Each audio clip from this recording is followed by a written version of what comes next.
নমস্কার বন্ধুরা, good morning এবং শুভ সকাল। বন্ধুরা, বর্তমানে যে ইজিপ্ট দেশটিকে দেখছেন আফ্রিকার মধ্যে অবস্থিত, উত্তর আফ্রিকায়, যার নাম অনেকে মিশর নামেও চেনে।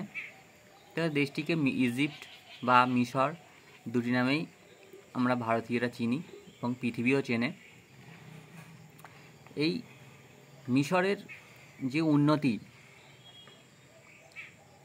যে অর্থনৈতিক উন্নতি, যে পরিকাঠামো, আজ তার নগর বলুন, যে মিশরের যে মেন কায়রো শহর, সবথেকে বড় শহর মিশরের, যে অর্থনৈতিক উন্নতি এবং কৃষিকাজ উন্নতি এবং পশুপালন উন্নতি, পিছনে প্রধান যে কারণ জানেন কি বন্ধুরা? এই সবের পিছনে লুকিয়ে আছে একটি নদী। সেই নদীটার নাম হচ্ছে নীল নদ। তাই মিশরকে নীল নদের দান বলা হয়। কারণ নীল নদ না থাকলে মিশরীয় সভ্যতা, অর্থনীতি, সংস্কৃতি ও মানুষের জীবনযাত্রার অস্তিত্ব থাকতো না। প্রাকৃতিক ও ভৌগোলিক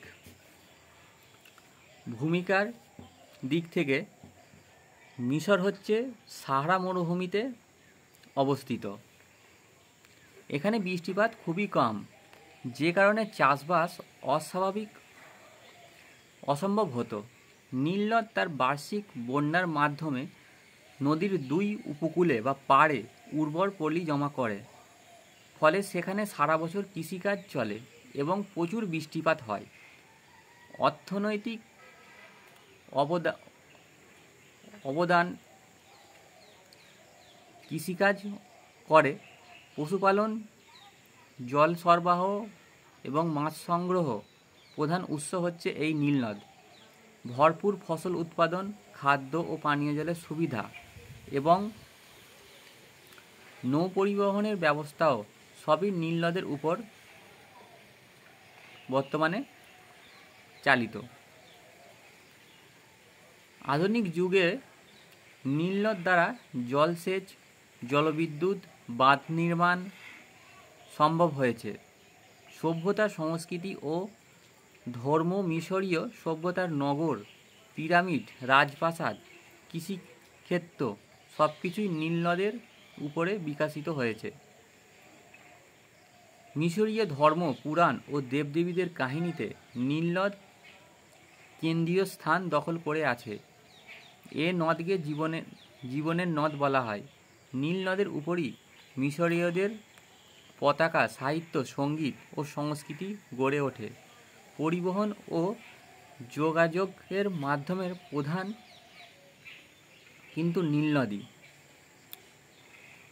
নদীমাতৃক জাহাজ চলাচল, পণ্য পরিবহন এবং যোগাযোগ ব্যবস্থার নীল নদ কেন্দ্রিক।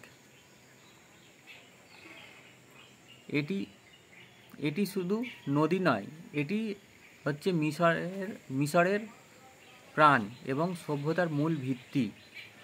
এর অবদান ছাড়া মিশর আজকের মতো উন্নত, সমৃদ্ধ এবং সাংস্কৃতিকভাবে জাঁকজমকপূর্ণ হতো না। এই জন্যেই মিশরকে নীল নদের দান বলা হয়। পৃথিবীর অসাধারণ এক নদ এই দেশের সম্পর্কের প্রতীক। নমস্কার বন্ধুরা, আজ এইটুকুই। কাল আবার অন্য একটা টপিক নিয়ে আসবো।